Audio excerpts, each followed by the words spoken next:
Oi, Maria Alice, como vai? Tudo bem? Tudo bem, e você? Tudo tranquilo, tudo jóia. Fiquei aqui um pouquinho injuriado porque com uma palavra uma frase que eu falei com você na conversa, na prosa prévia, que é o bate-papo antes de começar a gravar, que eu faço com todos os que me concedem a gentileza de gravar comigo, né? Você percebeu que eu era mineiro? Eu penso que as pessoas não vão desconfiar, porque eu estou fora de Minas há tanto tempo, mas eu achei você muito perspicaz. Eu queria saber em que bairro que você está aí de São Paulo. Eu moro na Vila Madalena, sabe? O Até, bairro, o bairro Boêmio de São Paulo. até eu, que sou mais bobo, gostaria de morar aí. Você mora perto do Beco Ah, do tá. Batman? Não, não moro. Ainda bem, porque lá perto do Beco do Batman tem muito barulho, muita festa, né? Muita.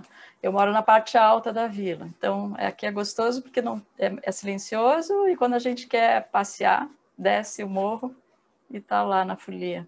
Olha, eu não sei onde fica aí na Vila Madalena. O meu filho foi com a minha nora, eles moram no interior de Santa Catarina, mas quase colado lá na ilha. Chama Palhoça. Ah, eu E conheço Palhoça. ele mora lá, eu vou mudar para lá daqui uns 2 anos. Eu vou construir numa vila de pescadores que tem lá em Palhoça, na Praia de Fora, e vou para lá. E Muito vou bom. para. Pô, com a internet, 40 minutos do aeroporto de Floripa, eu vou para lá. Que mais que o mineiro vai querer, né? Mineiro só não tem praia, vou morrer na praia. Tá certo. Maria Elisa, mas me fala uma coisa. O meu filho veio com a namorada dele e foi para a Vila Madalena, isso já tem alguns anos, conheceu uma horta comunitária que existe aí. Eu fiquei extremamente curioso. Ele foi, filmou, Tem falou mais de uma. maravilhas. Tem mais de uma. Agora, com a pandemia, agora que está o lockdown mesmo, eu parei de sair, mas até 2 semanas atrás eu ainda saía a andar, né? Fazer exercício, andar só na rua. E aí eu vi que tem muitas, porque eu achava que tinha uma só aqui bem pertinho da minha casa, que era uma passagem dessas de pedestre, e toda a área foi assim, cultivada, né, pelo pessoal que mora ali em volta, inclusive eles fecharam, tal, tem todo um cuidado ali. E eu achava que era só essa, porque essa até já saiu em notícia de TV e tal. Mas nessas andanças, eu descobri que são muitas, quase toda a pracinha aqui da Vila Madalena tem um canto dela que o pessoal fez horta comunitária. Isso é show de Então tem muito a bola. ver com a vizinhança, né, a cultura das pessoas que moram na vila, né, Eu acho isso que muito legal, muito privilegiam. legal. Eu moro. Você conhece aqui Barão Geraldo, onde é o distrito de Campinas, Conheço, né? conheço. Eu já estudei na Unicamp, né? E as poucas vezes que eu ficava dormindo em Campinas, eu ficava em Barão Geraldo também. Então, eu moro na Estrada da Ródia, no meio do mato aqui. E eu tenho Boa, horta, eu faço refresco de hortelã com que gelo que eu colho ótimo, da horta. É bem legal, eu gosto muito bastante. bom. Mas, Maria Alice, como é que eu pronuncio esse sobrenome? Eu não vou me arriscar. Como é que é a pronúncia e tem algum significado? Qual é a origem dele? Então, o meu sobrenome do meio, né, Brzezinski, que veio da minha mãe, né, do meu avô materno, é de origem polonesa. E a gente fala, meu avô ensinava a gente a falar como se fosse um J, né? Tem dois E's aí, mas ele ensinava a falar Brzezinski. E Brzezinski. é relativo a uma árvore da Polônia. Ok. Enfim, meu avô não ensinou a gente, não ensinou os filhos, né, polonês, e ele dizia que uma vez que os pais dele tinham migrado para o Brasil, estavam aqui para ser brasileiros, então não precisava ficar falando polonês. Então nenhum deles aprendeu. A gente tem pouco vínculo com a cultura polonesa, a não ser uma coisa ou outra, assim, né, que meu avô às vezes trazia para o cotidiano. Você não vai me perguntar pelo meu nome, não? Eu vou. E conta do seu nome agora, Deodato. Deodato. Foi um filho bastardo de Santo Agostinho, de Agostinho de Hipona. Ah, Lá morreu entre 17 e 18 anos e foi motivo de um desespero existencial do Santo Agostinho. Perdeu um filho tão, tão jovem, né? Adeodatus. Adeodatus. O Deodatus. Deodatus é aportuguesado, é dado por Deus, Uhum. do Uau. latim. Então, assim, eu gosto de ser chamado pelo meu sobrenome em função da etimologia. Eu vi que você sempre assina os e-mails, tal, né? É. Deodato, tá certo. Maria Alice, É bonita essa origem. é bem legal, bem legal. Foi algum italiano meio desavisado que caiu lá nas margens do Rio São Francisco, no interior de Minas Gerais, e participou da minha árvore genealógica, né? É até um pouquinho mal, assim, se perdeu no tempo. Eu já tentei recompor, mas se perdeu no tempo. Lá no universo Guimarães Rosa, eu fico imaginando um italiano, Deodato, perdido nos grandes sertões veredas e entrando na minha família. Mas isso é papo para outra conversa. Conversa assim, de mineiro, proseando, tomando um cafezinho e tal. Eu fiquei muito curioso quando me indicaram você, né? E eu vi a temática do teu livro. Qual foi o objeto da tua pesquisa no mestrado, Maria Alice? Então, é o que deu origem, deu título para a minha dissertação de mestrado e que eu usei também como título do livro, que é a investigação da natureza no Brasil colônia. Então, por que a investigação da natureza? Porque eu vou tratar justamente de como e quais naturalistas, né, estiveram aqui inventariando fauna, flora, recursos minerais e tal. E no Brasil colônia, porque eu lembro que eu já tinha feito especialização em História da Ciência, antes do mestrado, então, desde que eu entrei no mestrado, eu queria fazer um trabalho de História da Ciência, e aí quando me perguntavam lá no curso, mas por que Brasil colônia, por que tão antigo? Porque eu estava no meio de biólogos, né, meu mestrado foi no programa de Ciências Ambientais da USP, então, quase todo mundo muito mais voltado, né, para a prática da biologia, para a conservação, etc. E eu era historiadora, assim, meio bichinho esquisito ali no meio. E eles me perguntavam, mas por que Brasil colônia? Por que você estuda algo mais atual? E eu dizia, olha, o que eu gosto mesmo da história da ciência é ir para o passado.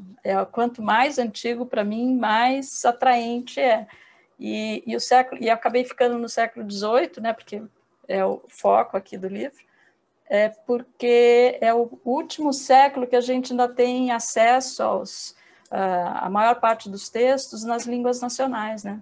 Se você vai estudar o 17, você já tem que aprender o latim, porque aí você não tem mais acesso. O próprio e com as exceções, claro, né? O Linneu, por exemplo, é um deles que está escrevendo no 18 e só publica em latim.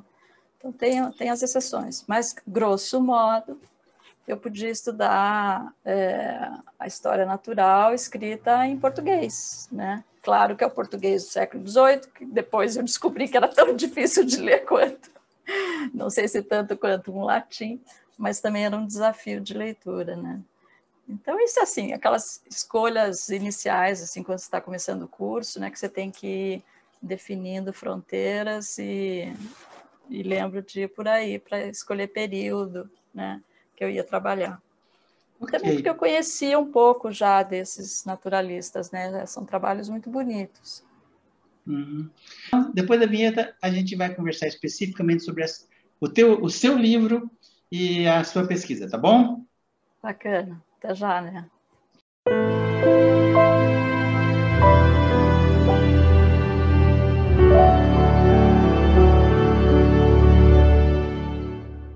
Ok, como eu falei, antes de chamar a vinheta, eu estou proseando, estou batendo um papo com a Maria Alice sobre a pesquisa de mestrado e sobre o livro que ela escreveu. Maria Alice, como é mesmo o nome do seu livro? É a investigação da natureza no Brasil colônia. Ok. Esse é o título. Legal. Ele ainda tem, se alguém quiser comprar, está esgotado? Como é que está isso? Está esgotado. Ele é antigo já, né? E você consegue cópia PDF dele na internet. Ok. Mas para comprar não tem mais. Você está falando para o pessoal piratear o seu livro, é isso? Porque já esgotou, né? E legal. a gente legal. o que importa, o conhecimento ele é universal, né? Ele tinha que ser todo ele free, né? Opa, fala sobre isso. Fale um pouquinho sobre isso. Eu acho, por exemplo, essa coisa de ficar... Agora que a gente viveu esse ano da pandemia, eu fiquei tão feliz, Passei o ano inteiro podendo baixar artigo de qualquer periódico, claro, com alguma relação aí com medicina, né, com biologia, com saúde, mas tudo livre para a gente, coisa que a gente não tem no Brasil, porque as nossas universidades não dão conta de pagar a assinatura de revistas, de periódicos,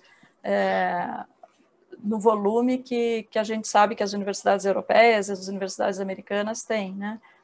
E nós pudemos viver essa situação privilegiada de acesso a artigos científicos durante a Covid, porque as editoras, né, esses grandes periódicos, abriram o acesso, né, por conta aí da sensibilização da pandemia. Mas daqui a pouco a gente vai voltar ao nosso mísero acervo, né, bibliográfico, e então eu acho que, em termos de conhecimento, é uma pena que seja o capital que está regendo aí a distribuição da informação, né, a difusão da informação científica. Legal. Maria Alice, e você teve um recorte de tempo na sua pesquisa? Como é que foi isso? Qual foi, assim, o universo de tempo pesquisado por você? Tá.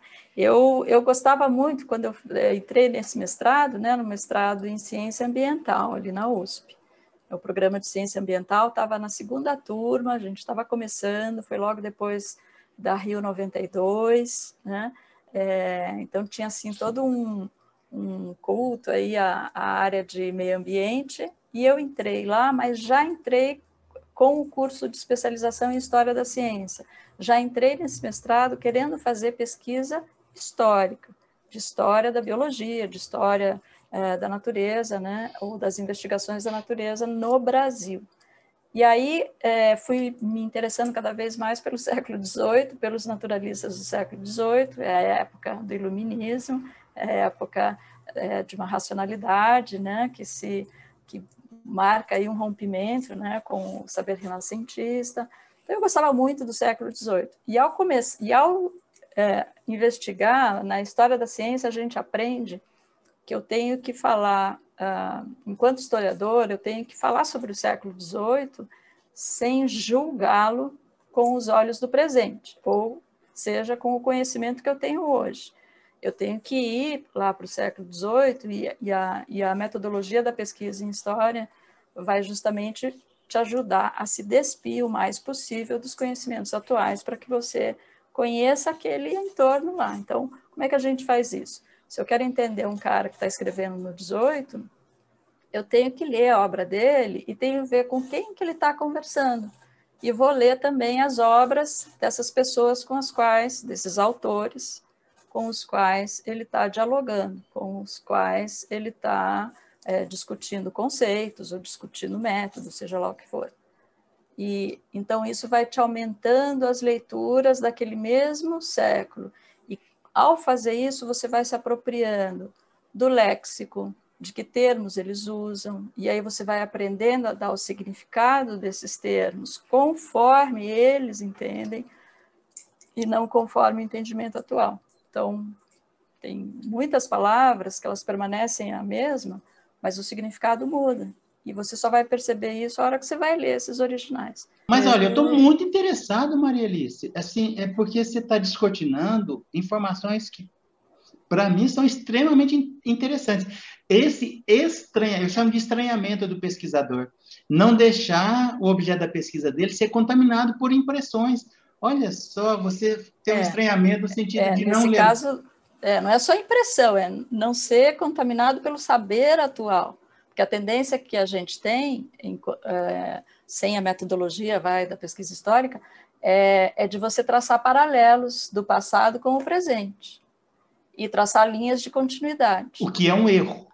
Ao fazer a história, a gente se desapega desse olhar, que é natural, é uma intuição, a nossa curiosidade sobre o passado é para ver o que a gente encontra lá de parecido com a gente, né? Mas você, sistematicamente, se aprende a fazer esse desapego e tentar entender aquele passado no próprio passado. Como você faz isso? Analisando termos, analisando léxico. Tá, desculpa.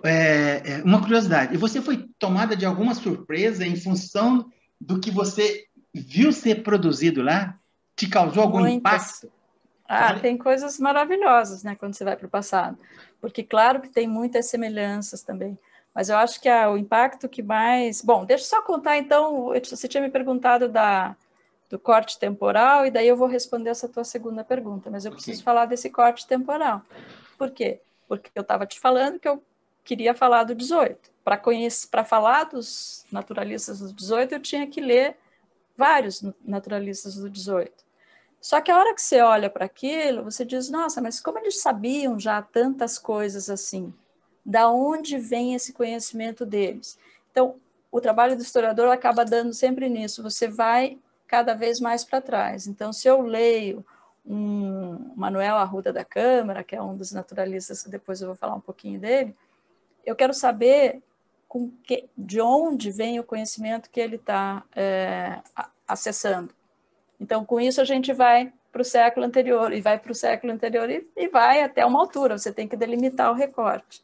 Então, nessa delimitação de recorte, eu vi que eu precisava, para falar das investigações que se fizeram sobre fauna, flora, minerais e, enfim, riquezas naturais, e também sobre populações e economia e tudo mais do Brasil, do século XVIII, eu não podia fazer isso sem me remeter à chegada dos portugueses, né, no descobrimento. Então, o recorte temporal acabou sendo, desde as primeiras viagens europeias, e daí eu falo até um pouco do Colombo, tal, generalizo, né, para as Américas, e aí começo a falar particularmente do Brasil.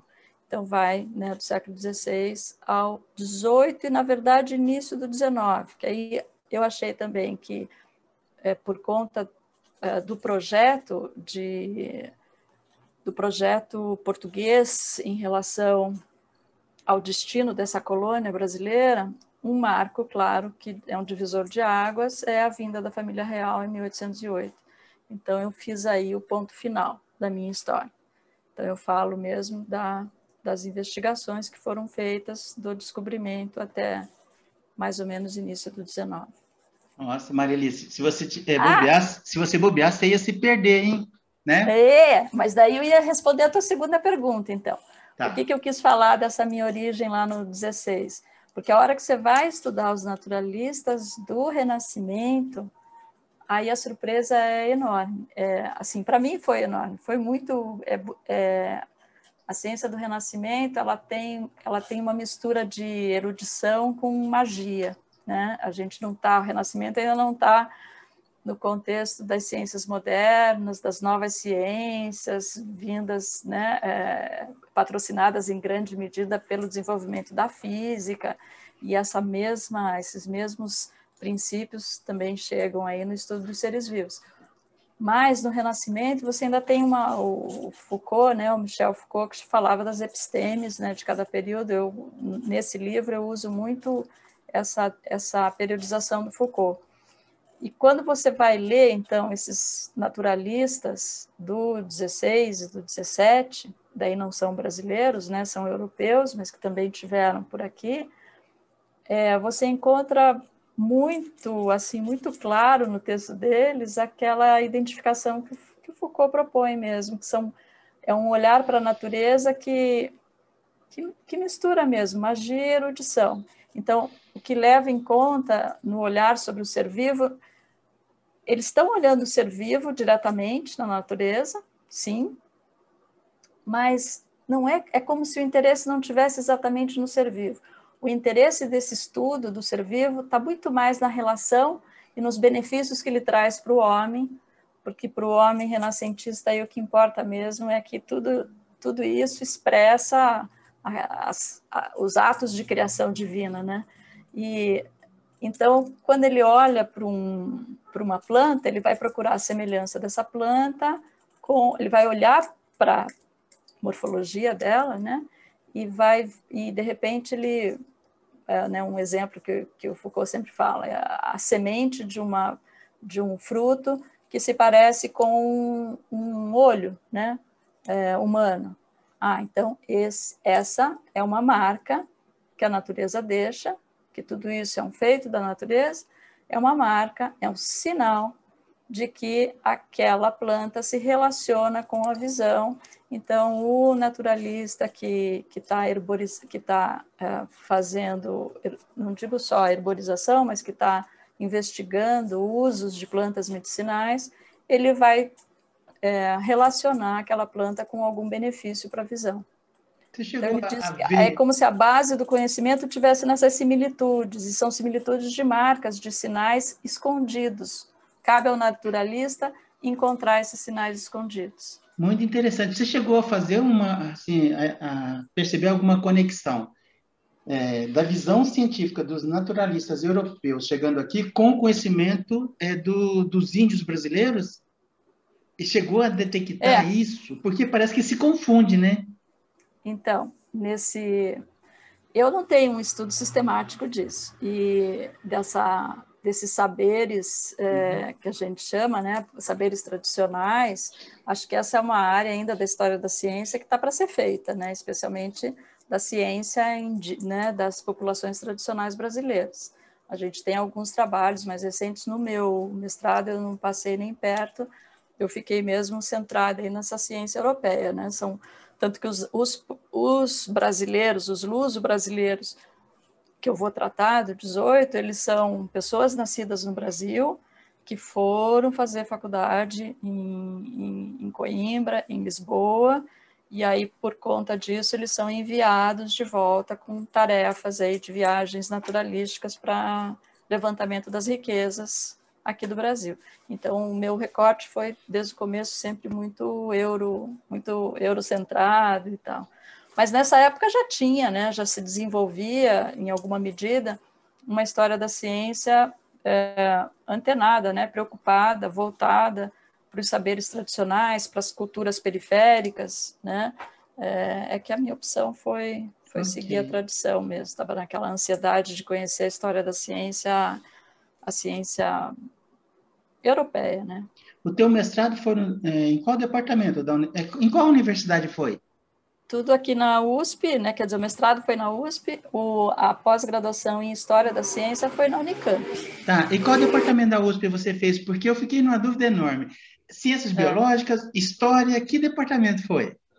Então, justamente porque eu queria fazer História da Ciência, eu achei que podia não ter muito espaço lá na biologia. Então, eu procurei o Ciência Ambiental, o programa de Ciência Ambiental, que era novo na época. Aliás, eu sou da segunda turma, eu fui da segunda turma desse curso. Tinha acabado de acontecer a Rio 92, o meio ambiente estava explodindo, né, enquanto área assim, de interesse, já havia um movimento, né, conservacionista importante no Brasil, então tudo assim, era um momento muito propício para a área ambiental, e talvez bem mais do que atualmente. Sim. Mas eu fui para lá entendendo que, por ser justamente ciências ambientais, já tinha, por princípio, essa interdisciplinaridade, essa conversa mais íntima, mais horizontal com humanidades, né, com outros tipos de ciências. Na minha cabeça, se eu fosse lá para a biologia, eu teria que fazer uma tese, uma dissertação na área biológica. Eu achava que ninguém ia querer um trabalho em história da ciência. Vamos falar eu não estava pouquinho... totalmente errada, mas em parte, né? Porque depois eu acabei sendo contratada como historiadora da biologia pelo Instituto de Biociências. Legal. Mas vamos falar um pouquinho sobre o rigor científico. Quais foram assim, as suas fontes primárias e secundárias?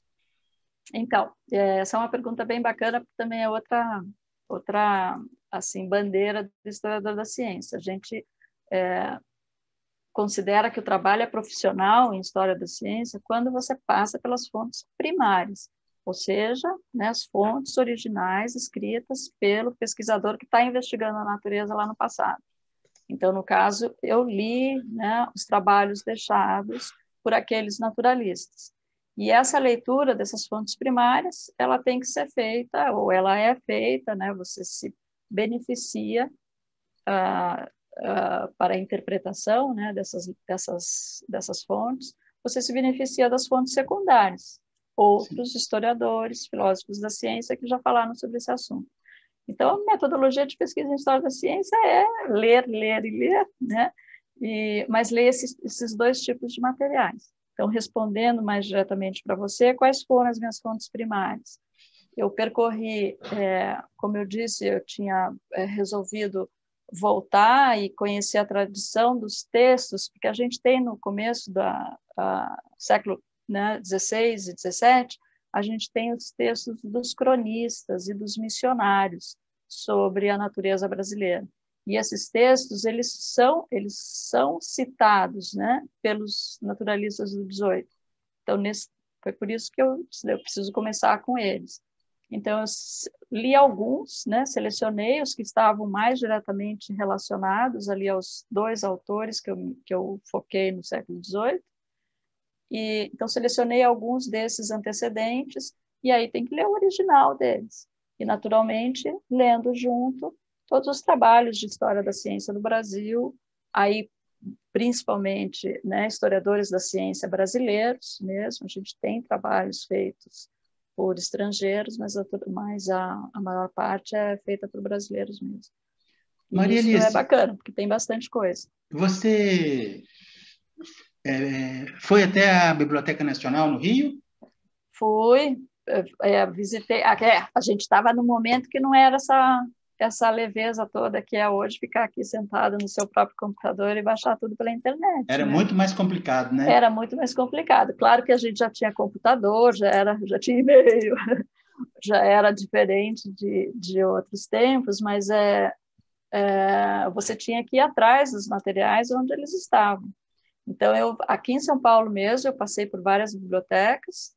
Então, a biblioteca do Instituto de Estudos Brasileiros, né, o IEB, ou IEB, lá da USP, é uma biblioteca bem interessante, com um acervo bem considerável, né, sobre Brasil, de modo geral. Que, aliás, na época do meu mestrado, esteve fechada boa parte do tempo, foi um dos meus problemas, porque foi difícil o acesso na época, mas agora está lá. Ainda não tínhamos na USP a Biblioteca Mindlin, né, que hoje também passa a ser um local importante para localizar obras, né, originais aí do período. Fui na Biblioteca do Rio de Janeiro, também lembro de ir 2 vezes em visita lá para conhecer os materiais que foram depositados, principalmente os do Alexandre Rodrigues Ferreira. Então, os 2 naturalistas que eu falei mais, né, que eu queria explorar melhor o trabalho no século XVIII, eram o Alexandre Rodrigues Ferreira e o Manuel Arruda da Câmara. Os 2 eram brasileiros? Os 2 brasileiros. O Alexandre Rodrigues Ferreira era nascido em Salvador e o Manuel Arruda da Câmara é do Nordeste, né? Tem uma certa... Eu até já nem lembro bem como é que ficou, mas ele é de uma região que é vizinha entre Paraíba e Rio Grande do Norte, então a gente não sabe bem, eu não consegui descobrir na época exatamente o local de nascimento dele.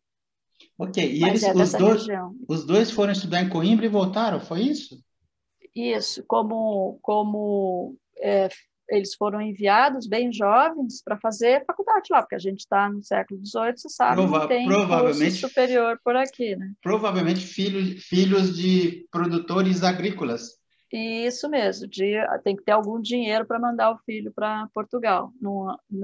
Eu tenho a impressão que pelo menos o Alexandre Rodrigues Ferreira não é uma família particularmente rica, mas certamente não tem condições de mandar um filho para fora. O que muitos faziam, né? Quer dizer, quem queria estudar e quem achava que queria dar formação superior para os filhos, tinha que ser, porque aqui a gente ainda não tinha as faculdades, né? A gente deve a escolarização toda no Brasil aos jesuítas, né? Isso mesmo. E era só a escola básica.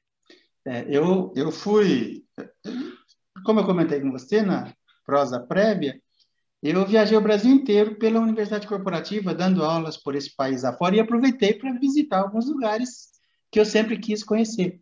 Eu fui à região dos 7 Povos das Missões para ver lá as ruínas jesuítas, sim, com extremo interesse. E eu não fico surpreso quando eu converso com um pesquisador que fala de pessoas do Nordeste que tiveram algum impacto na nossa história e que ficaram ali na penumbra, que não se fala muito dela, do Nordeste, porque ali, quando eu fui dar aula em Recife, eu fui algumas vezes, eu encontrei muita gente que, nas férias, ia para Portugal, pela proximidade geográfica. Proximidade, sim, muito mais do que aqui, né? Uhum. Exatamente.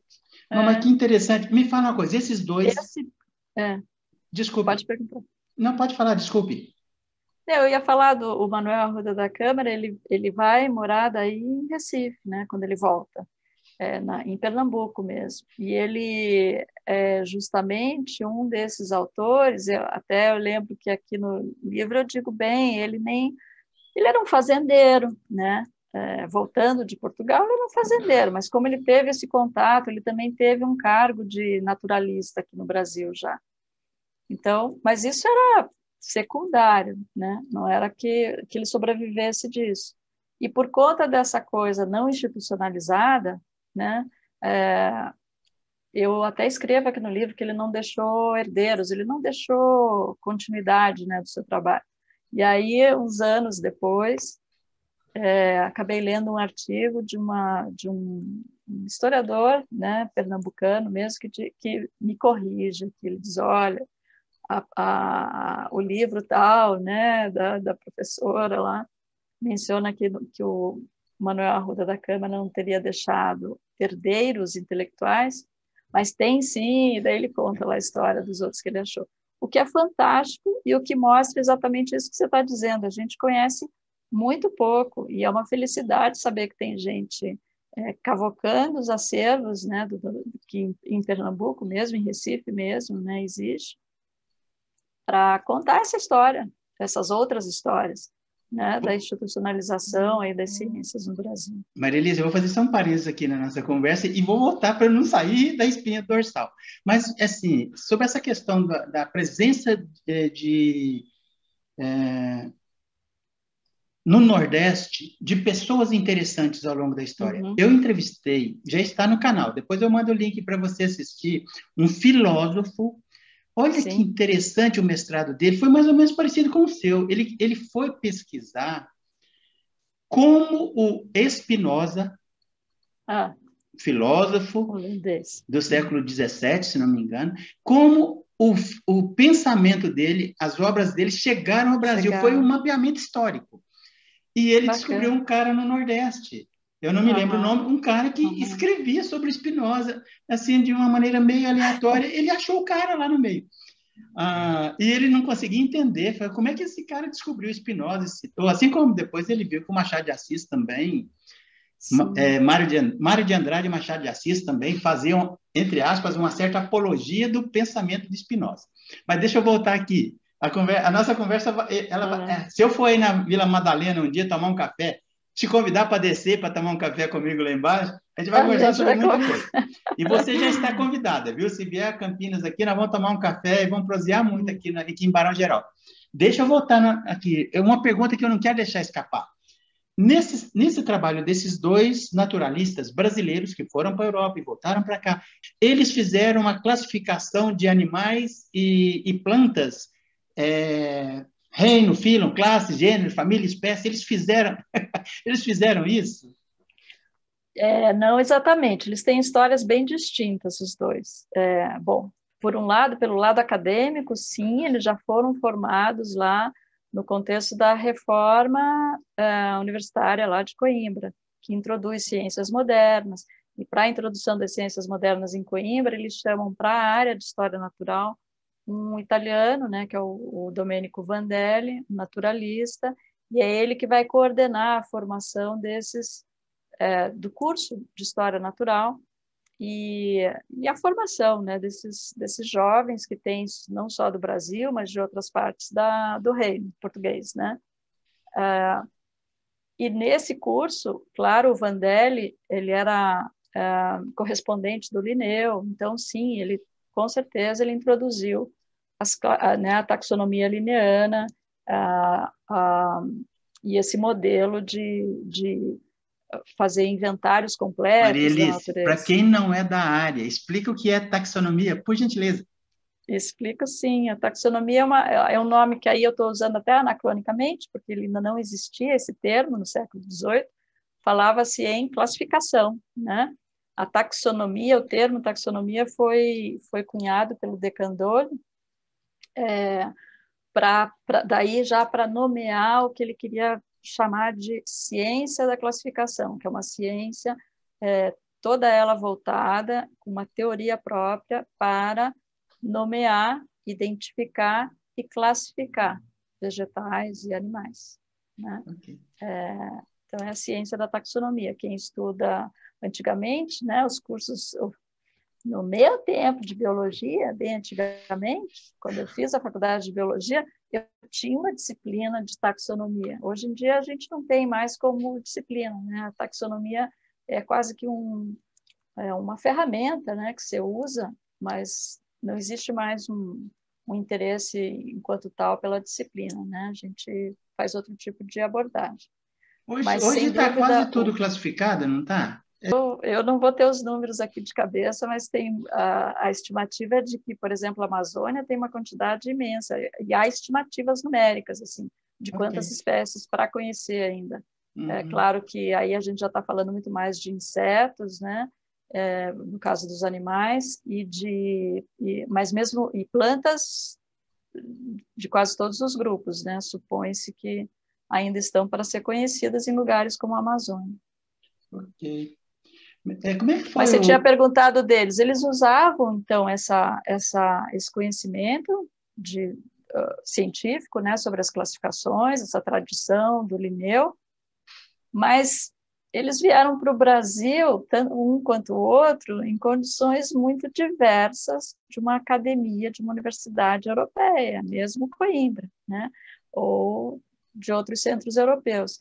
Eles vieram aqui, não tinha nada, não tinha biblioteca, não tinha, né? A gente pode lembrar que no Brasil colônia não tinha tipografia, as que existiam eram clandestinas, porque era proibido ter impressão de materiais no Brasil, né? Eles faziam à mão, Na então, colônia. desenhos à Eles mão? tinham que escrever à mão e o material que eles escreviam era mandado para Portugal e tinha que ser e seria publicado lá, né? Aqui no Brasil não.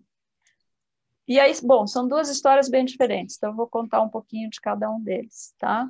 Porque são mesmo percursos bem distintos.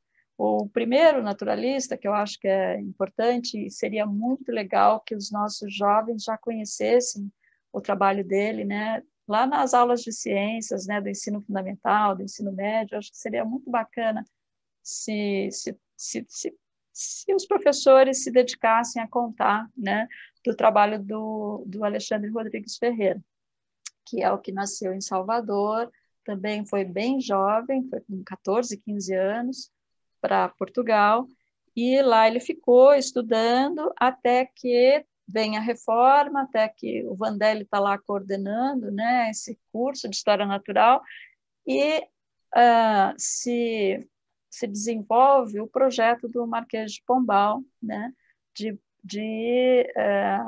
promover até uma mudança econômica.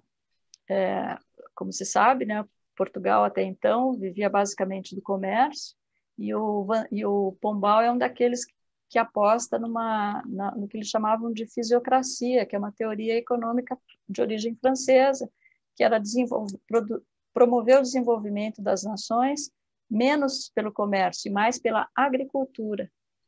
Então, é esse o bojo institucional, político, em que se dá o desenvolvimento desses cursos de história natural e o planejamento dessas viagens de expedição, de exploração das riquezas naturais no reino, né, em todas as colônias do reino.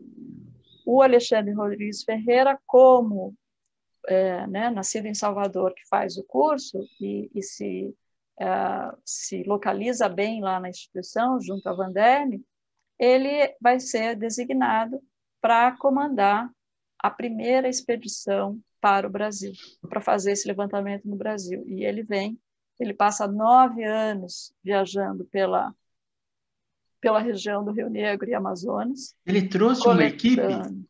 Ele trouxe uma Ele equipe veio, de ele naturalistas? não, o naturalista era ele tinha com ele para a expedição 2 riscadores, né, que chamavam, que eram os desenhistas, eu não lembro agora muito de detalhes, mas acho que é basicamente os 2 escadores.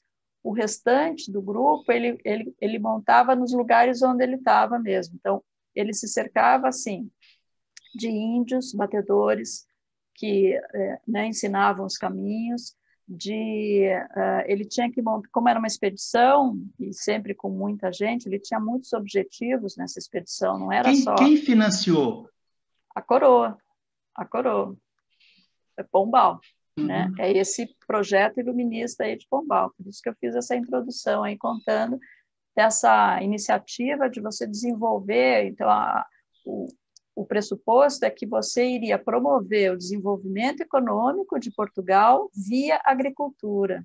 Ele chegou a Tá? contrair alguma doença tropical? O Alexandre Rodrigues Ferreira, ele tem umas febres, eu acho, mas nada... acho que sim, acho que ele chega a ter algum... não lembro, olha Não, só. não, mas tudo bem, mas que Mas trabalho não foi fantástico, hein? nada de tão significativo, porque depois desses 9 anos viajando e coletando coisas, ele volta para Portugal, e ele vai falecer lá uns anos depois, infelizmente, Maria Alice, assim, desculpa, deixa eu sim, pedir para você repetir para mim. Ele foi pelo Rio Negro e pelo Rio Amazonas, foi isso? isso, ele tem os trajetos dele, acho que eu tenho um mapa no livro, você imagina, são 9 anos viajando, a missão dele era fazer levantamento de fauna e flora, com certeza, e esse levantamento significa o quê? Registrar tudo o que vê, coletar espécimes, se for planta, herborizar, né? Secar a planta, a prática da ressicata de plantas, que é colocar uma planta no meio de papéis, né? Amassar para ela ficar bem visível todas as suas estruturas, e deixar secando, é uma prática muito antiga. Então, essa já se fazia, né, no Renascimento, e isso é retomado aqui por essa história natural aí do 18. E a coleta de sementes e mudas E de iam sementes, para viveiros depois? exatamente. O que é muito interessante também é estudar justamente o comércio, ou melhor, como é que a gente chama? A pirataria, Tráfico, né? o tráfico de sementes, porque, teoricamente, o Brasil era um país fechado, e não podia, e cada colônia era fortemente vigiada, no sentido de não deixar que as suas riquezas fossem Sim. exploradas por outras nações. Tanto que é por isso que... Maria Elis, É, eu contei para você em off que eu tranquei matrícula na UFMG, Ciências Biológicas, e fui trabalhar no Banco do Brasil, mas não falei onde. Isso, eu fui para o Acre, trabalhar no Acre. E olha só. lá na época eu ia para a universidade, sempre muito curioso, estudar os movimentos migratórios Uhum, dos nordestinos para a região amazônica para trabalhar nos seringais para produzir uhum, uhum. A borracha borracha. para serem utilizadas nos pneus dos tanques de guerra na Segunda Guerra Mundial.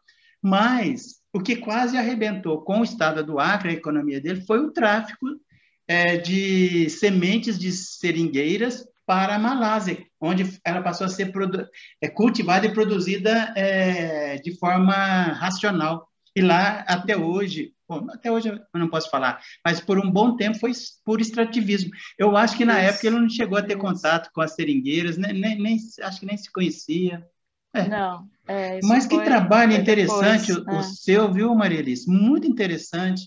É, Estudar conhecer, né, o modo pelo qual se trabalhou, né, o conhecimento sobre a natureza no Brasil é bárbaro. A gente tem uma história, o próprio Alexandre Rodrigues Ferreira tem uma história meio trágica, porque essa expedição enorme que ele chefiou, né, e longa desse jeito, coletando tanta informação, ela morreu na praia, porque tudo que ele mandou para Portugal, tudo que chegou lá, seja dos animais e plantas coletados, seja dos textos, né, dos manuscritos, que não foram muitos, né, ele reclamava sempre que ele tinha que fazer muito trabalho burocrático para a coroa, do tipo relatórios e alimentação teve momentos da expedição que ele tinha 1.000 pessoas com ele. Nossa. E ele sempre reclamando que era ele sozinho para cuidar de tudo. Então tinha que ter pessoas que cuidassem da saúde, da alimentação.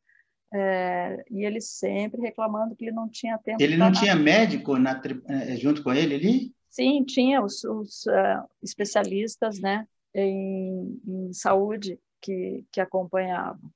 Ele Normalmente tinha que cuidar de tudo. Aí sim, muita sabedoria indígena que ele Sim. coletava. Só que por conta, enfim, né, ele diz que por conta do excesso de tarefas, ele não conseguia registrar o que teria sido a função primordial dele, que é esse registro do naturalista. Então, ele sempre reclama que ele não tem tempo de colocar tudo no papel, e as poucas coisas E que ele deixou isso escrito? A reclamação? Sim, tem muitas cartas, porque ele fazia a reclamação pelas cartas, pelos ofícios trocados, que ele está o tempo inteiro, ele está andando, sempre com aquelas cartas de recomendação. Ele é uma pessoa, a expedição dele, ao mesmo tempo, o outro interesse da expedição é o de delinear os limites das terras brasileiras e das terras espanholas, a demarcação de fronteiras. Então, ele também está fazendo mapeamento. Na verdade, ele estava expandindo o Tratado de Tordesilhas. Está expandindo o tratado. Ele está fazendo um registro em todos os campos. Então, é tanto geográfico, né, hidrológico, né, geográfico, quanto humano. Maria Ele também Alice, tinha que mas relatar, era tarefa dele. Desculpa eu te interromper, mas você falou uma coisa alguns minutos atrás que eu queria repetir e deixar registrado. Pela relevância. Você disse que gostaria muito de ver desde os primeiros anos do ensino as professoras, os professores tratando dessas viagens desses dois naturalistas. A base nacional, a BNCC, com todas as críticas e problemas que ela tem, no meu entender, né, a minha avaliação sobre o documento é de que, do ponto de vista, eu não sei nem se eu vou chamar de pedagógico, mas do ponto de vista epistêmico, a base trabalha com noções bastante atuais a respeito do ensino de ciências. E o que é mais atual, mais contemporâneo sobre o ensino de ciências? É que ele não pode ser um ensino só de conteúdos, de teorias prontas, mas ele tem que ser um ensino contextual. E esse contextual passa pelo modo pelo qual esse conhecimento foi construído, portanto, pela história da ciência, além das questões do cotidiano e tal. Então, esse eixo ele está presente na BNCC agora de uma forma mais orgânica do que esteve no PCN. Não estava ausente lá, mas agora ele é mais eixo mesmo da BNCC, tanto que estão expressos esses objetivos, digamos, estão expressos como metas, né, objetivos de aprendizagem, metas científicas. Outra vez, habilidades e competências associadas ao conhecimento. Então, está lá, na letra está lá. O problema, o que é? É que é um documento. E, enquanto documento, ele nos ajuda, né? Então, eu acho que tem uma importância, porque agora eu posso dizer, olha, está escrito aqui, está pedido aqui, está incorporado, né, num projeto curricular governamental, então nós temos que executá-lo. A execução é que é difícil, porque você precisa ter a introdução da disciplina nos cursos de formação de professores. Enquanto não tiver, não tem quem conheça, né? Eu não vou querer que os professores aprendam a história da ciência. Não vai ficar brava comigo, mas dormindo, assim, né? na medida que a gente está conversando, eu estou imaginando aqui como seria importante que as secretarias estaduais de educação, as secretarias municipais de educação, os diretores de escolas municipais, professores tivessem acesso a essa entrevista. Mas alguma coisa existe, viu? Assim, a gente é chamado, não só eu, mas eu tenho um grupo de pesquisa que, além de sermos historiadores da ciência, no meu grupo a gente já há bastante, que também tem 30 anos, aliás, estamos, o GHTC, o nosso grupo chama GHTC, É a nossa sigla. GHTC. É Grupo de História, Teoria da Ciência e Ensino. A gente colocou História, Teoria e Ensino das Ciências. O ensino entrou depois, então não está na sigla. Mas o GHTC tem 30 anos. Somos um grupo de pessoas formadas lá naquele curso de pós-graduação na Unicamp e que estamos atuando, fazendo pesquisa em História da Ciência, mas com essa característica a mais. Nós sempre tivemos também um interesse muito grande pela introdução da História da Ciência no ensino. Então, por exemplo, os meus orientandos na USP, de mestrado, de doutorado, quase todos eles fazem trabalhos que desenvolvem propostas de utilização da História da Ciência na sala de aula. Legal. Vamos falar do outro naturalista? Está me ajudando a difundir, a gente acha super importante. Normalmente, o conhecimento histórico, né, infelizmente, muitas vezes, ele é tomado como algo desnecessário, que não serve para nada, que não produz nada. Obviamente, a gente entende que conhecer a história da ciência é fundamental para não é só ter o conhecimento sobre o que existiu no passado, não é só o conhecimento em si próprio, né, da ciência do passado, mas é principalmente para compreender como que a ciência se desenvolve e, com isso, termos uma posição mais crítica e mais autônoma, né, mais reflexiva sobre a ciência que se pratica hoje. Você é o quê? Uma historiadora? O que você é?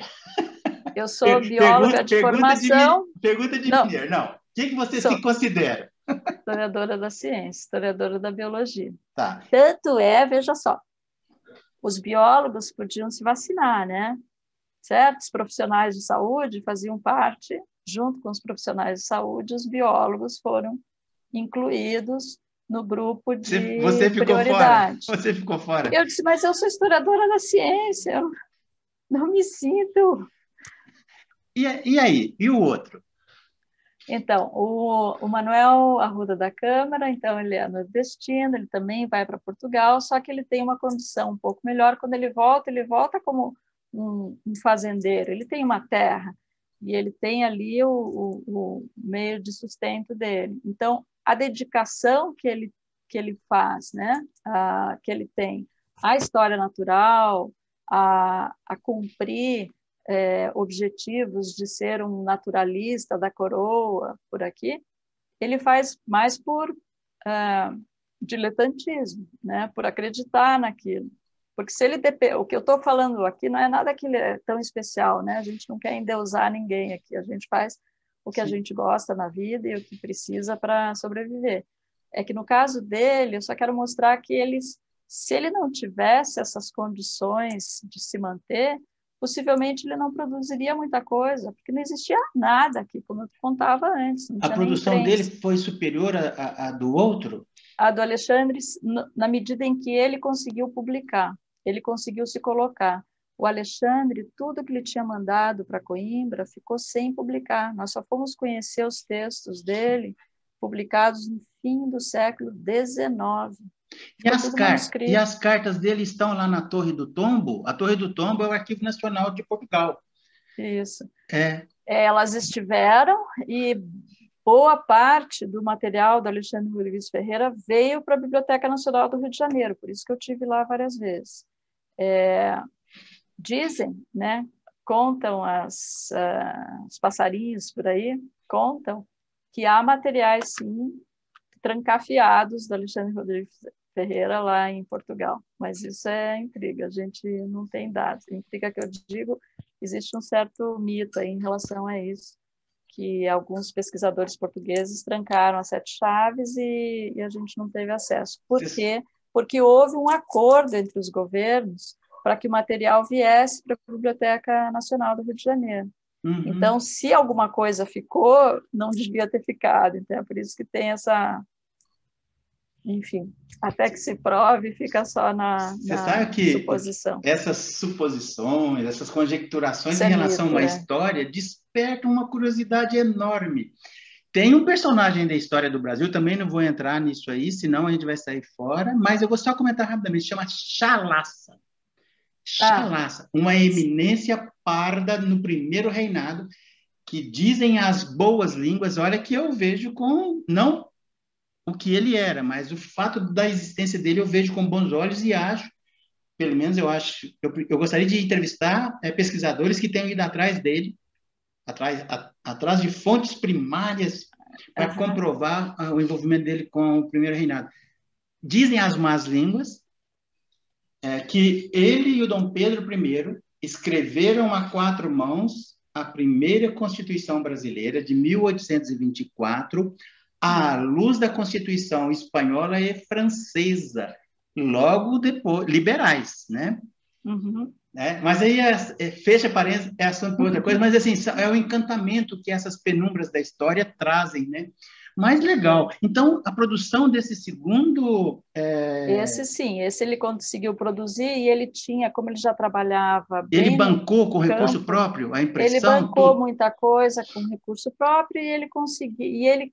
Só que ele já foi, diferente do Alexandre, que voltou para Portugal e ficou lá, né, meio... as biografias dele dizem que ele morreu de tanto beber, né? Porque ele se afundou e não conseguiu nem trabalhar com o material depois que ele tinha voltado para Portugal. Então, é uma história meio trágica. Estamos falando de 1780, por aí? Isso, final do século XVIII.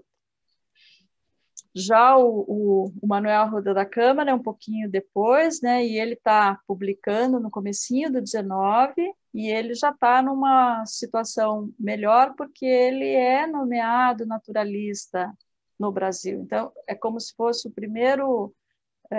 eu não digo que é uma bolsa de pesquisa, mas ele já é um emprego de naturalista.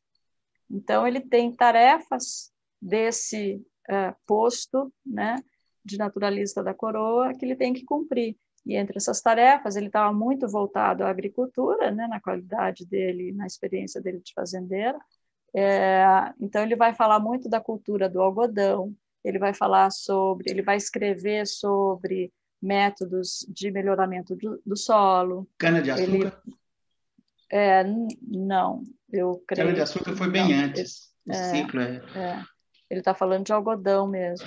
E ele vai produzir panfletos para os agricultores, para os práticos.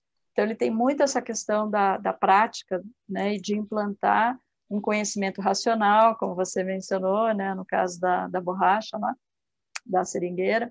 Ele também quer ensinar os agricultores a terem uma produção maior por conta de um manejo racional, né, do solo e das técnicas de cultivo. Eu suponho que a Empresa Brasileira de Pesquisa Agropecuária, Embrapa, eu suponho que eles devem ter nos seus arquivos, porque eles desenvolvem pesquisas de aprimoramento genético, aprimoramento racional da produção. Eu suponho, se eles não têm arquivo, eles deveriam vir atrás de você, viu? Para você passar o know-how. Eu tenho esses arquivos. O pessoal lá é pena que eu não lembro o nome esse pesquisador que eu mencionei, que encontrou, né, como que discípulos do Manuel Arruda da Câmara.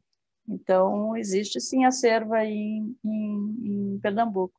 O meu problema é que eu fiz o mestrado nesse tema, e aí, quando eu fui para o doutorado, eu mudei de tema e parei de estudar a história da ciência no Brasil. Você foi para qual área? Podia ter continuado, mas eu continuei trabalhando com a biologia do século XVIII, mas aí eu fui para a biologia europeia. Eu estava muito interessada em saber como que se organizou o método de observação e de experimentos com seres vivos. Olha, que interessante. Por falar nisso, eu ia te fazer essa pergunta. Como é que foi o desenvolvimento do naturalismo, né, na Europa? Como é que se desenrolou isso ao longo dos séculos? A história natural. A história da história natural, né? Bom, aí também é uma longa história. Pode fazer de uma forma resumida. Eu posso falar para você. Nesse século XVIII, a gente pode falar o que eu gosto de falar, pelo menos, porque existem duas tradições bem fortes da história natural. Tem essa tradição do Linneu e um pouco, né, que permeou um pouco o Alexandre Rodrigues Ferreira, que era a intenção de inventariar as riquezas da natureza, né? levantar tudo que tem e classificar, organizar, colocar ordem, né, nesse mundo coletado aí, em diversas partes, em diversos ambientes, diversos climas, fazer inventário mesmo, que é a tradição linneana que a gente chama. Só que essa não é a única tradição europeia. Existe também uma tradição de pesquisa experimental, que está investigando o funcionamento do corpo vivo. E foi para esse lado que eu fui no doutorado. Eu queria contrapor as duas tradições. Porque, em geral, como digamos assim, a história da biologia é uma história... Historiadores da biologia são os mais novos dentre os historiadores da ciência, né? A história da física é bastante antiga, da matemática é bastante antiga, a história da química, e a historiografia mais recente é a dos historiadores da biologia, né? Nós somos os como é que a gente chama? Os desbravadores, novos, né? Desbravadores. Então tinha muita pouca coisa ainda, e eu achava que havia um vício historiográfico que era, uma vez que a teoria evolutiva, claro, acabou sendo o grande marco da teoria da área biológica, quase todos os estudos históricos concentravam-se nessa tradição da teoria evolutiva, cujo passado está muito vinculado a essa tradição linneana, né, que é de inventário, de observar semelhanças e diferenças entre os seres e classificar. A tradição da fisiologia dos seres vivos, ela ficou muito de lado, quase como se fosse parte da medicina, e na verdade não é, né? Quer dizer, claro que existe lá uma medicina também, e daí o Claude Bernard vai ser um autor do século XIX, médico francês, que vai instituir uma teoria e uma episteme, né? Uma episteme própria, uma metodologia própria para a pesquisa experimental humana, e isso é tido como se fosse uma grande revolução, mas na verdade não é, porque desde o século XVII, naturalistas estudam experimentalmente plantas e animais. Fazem observações e experimentos, subvertendo, né, tanto no sentido baconiano, lá mais geral, né, experimento no sentido baconiano, mais geral, de subverter a natureza para conhecer os seus segredos, né, subverter o curso natural da natureza para entender o processo que está ali escondido, quanto no sentido até de usar, de se deterem, né, de se cercarem de regras que são que estão aí, que são ainda a base da pesquisa experimental atual. Por exemplo, da reprodutibilidade dos experimentos. Eles sabiam que era preciso repetir muitas vezes, isso desde o século XVII. Faz-se um experimento com uma planta ou com um animal, ele precisa ser repetido muitas vezes. Faziam grupo controle. Então, a gente tem muitos casos de pesquisas do início do 18 e mesmo do 17, o mesmo do Francesco Redi, que é o naturalista italiano, né, mais conhecido do século 17, que faz aquelas pesquisas sobre geração espontânea, que ele faz experimentos com carne coberta e descoberta para ver de onde aparecem as larvas, e ele vai indicar que são provenientes de ovos depositados por moscas. Como é que ele faz esse experimento? Ele tem que colocar carne tapada com o véu e carne descoberta. Então, o que é isso aí? É um grupo controle, né? Ele coloca a carne descoberta, que é o que ele quer investigar, e faz um grupo, o grupo controle dele é a carne tapada, que vai servir de baliza para analisar o resultado da outra. Nos estudos de genética, grupos controle lá atrás eram feitos com Drosophila melanogaster. Isso. Mas ainda tem, né? No meu departamento ainda temos um laboratório que faz experimentos com Drosophila. Okay. É um dos poucos, né? A pesquisa genética com Drosophila, ela diminuiu, né? Mas aqui no IB a gente ainda tem os professores. Maria Elis, mais um parênteses, vou abrir e vou fechar rapidinho também. Mas é porque tem um paralelo interessante. Machu Picchu. Nessas minhas viagens aí pelo Brasil, eu peguei uma mochila uma vez, eu estava trabalhando em Porto Velho, dando curso para o Tribunal Regional do Trabalho, e em Rio Branco. Peguei, atravessei a fronteira, fui para Puerto Maldonado, peguei um voo e fui para Cusco e fui para Machu Picchu. Machu Picchu era um centro experimental de cultivo racional de tubérculos de toda a região dos Andes. Eles iam para lá, era um centro universitário de pesquisa, Machu Picchu. Você nunca ouve ninguém falar disso. O pessoal fala maravilhas de Machu Picchu, mas era um centro experimental. Fecha parênteses. Vamos voltar aqui para a nossa prosa.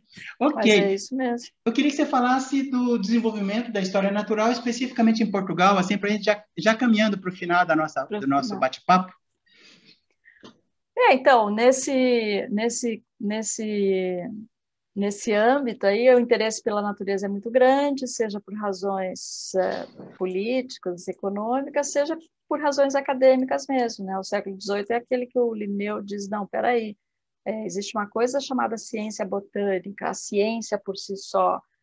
O Linneu, acho que a maior importância dele, muito mais do que a classificação, é justamente a instalação da ciência botânica. Ele diz, olha, as plantas têm que ser conhecidas por si próprias e não por seu uso para o homem.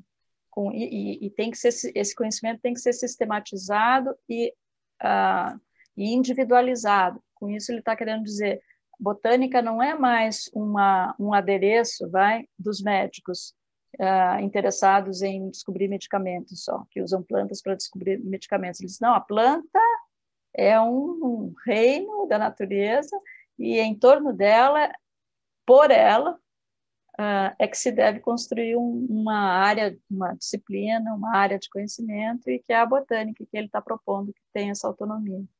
Então, isso são movimentos bem importantes do ponto de vista desse...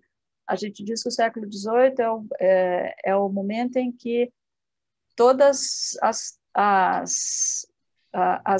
aberturas, as origens dessa forma nova de investigar a natureza, né, da nova ciência, pós-Renascimento, o século XVIII é onde tudo isso está aflorando muito, e especialmente nos estudos dos seres vivos.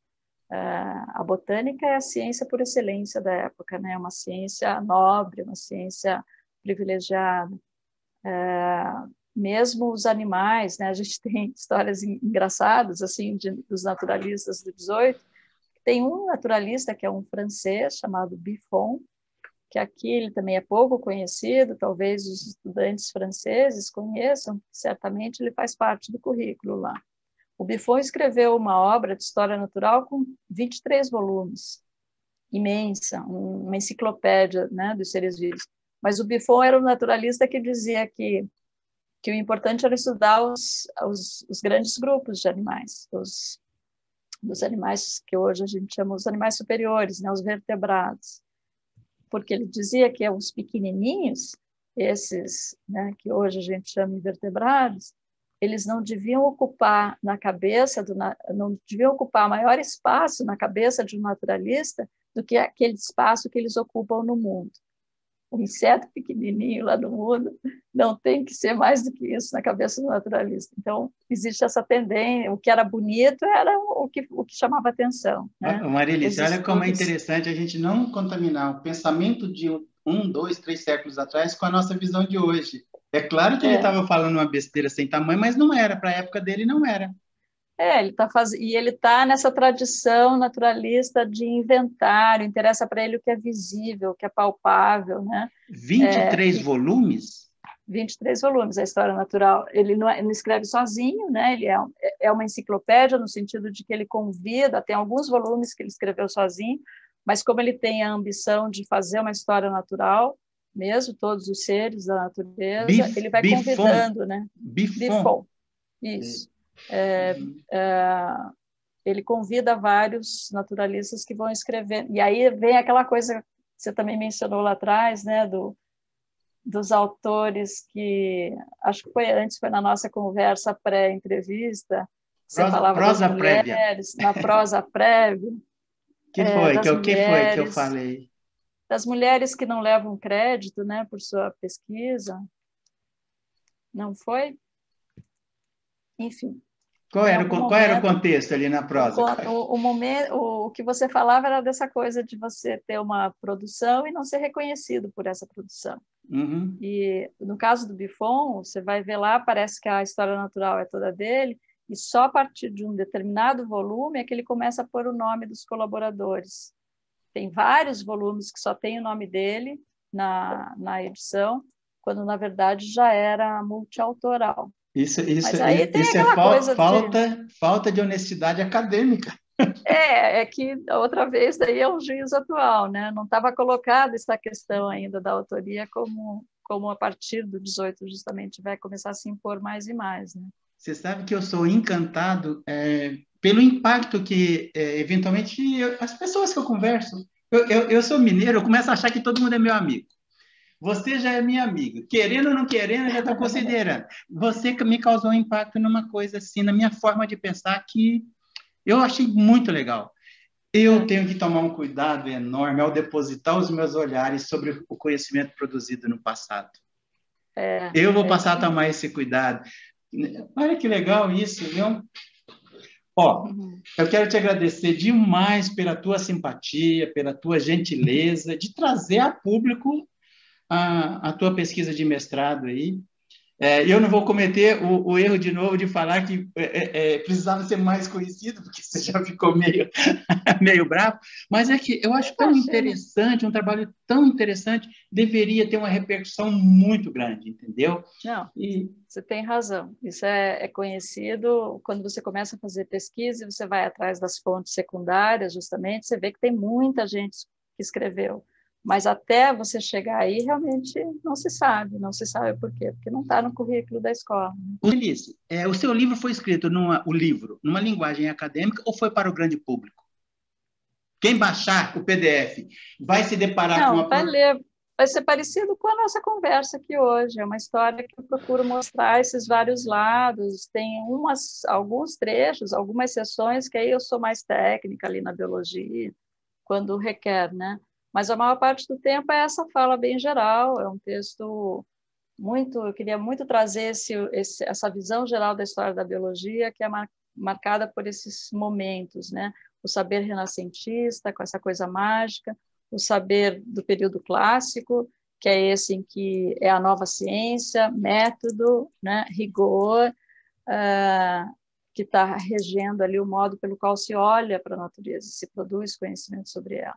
Então, esses dois momentos que eu cubro no livro, eu queria mostrar isso de várias formas. Então, eu acho que é um texto fácil de ler. Olha que interessante, um período de iluminismo, onde as ciências e o racionalismo estão, graças a Deus, ao longo da história, estão chegando, mas você falou que nessas viagens, esse olhar dos naturalistas europeus, ou não sei se dos dois brasileiros, era contaminado por uma visão onde se buscava o olhar de Deus sobre tudo. É uma penumbra na história, né? Parece que a história, assim, da ciência, ela está passando por um momento de avanços metodológicos, racionais, cartesianos e, ao mesmo tempo, contaminada pelo ensino nas primeiras universidades medievais, onde a medicina se misturava com a teologia, estudava-se medicina e teologia, né? Isso. E aí, você vai ficar brava comigo e falar que eu estou depositando Não, um olhar... olha, essa discussão ela é bem pertinente porque ela faz a gente, na história e na história da ciência em particular, já se falou muito de se o conhecimento avança aos saltos, né, com rupturas e saltos, ou não. Então, a primeira história da ciência ela era muito continuista, muito, vai só subindo, né, ou vai construindo um edifício. Essa é uma imagem que não serve mais, é uma metáfora que não representa mais o modo pelo qual a gente vê o desenvolvimento científico. Isso foi da primeira metade do século XX. Depois vieram as visões de ruptura, essas de saltos, como se houvesse um salto epistemológico, como dizia o Bachelard, e depois foi usado por outros, né, para falar de rupturas abruptas. Todos os que propõem revoluções científicas, né, estão falando dessas rupturas abruptas. Eu acho que esse período também já passou. A gente aprendeu muito com esse olhar que procura mostrar as diferenças, as novidades que surgem, mas para mim a história da ciência ela é muito mais para mim e para muitos historiadores ela é muito mais um pouco dos dois.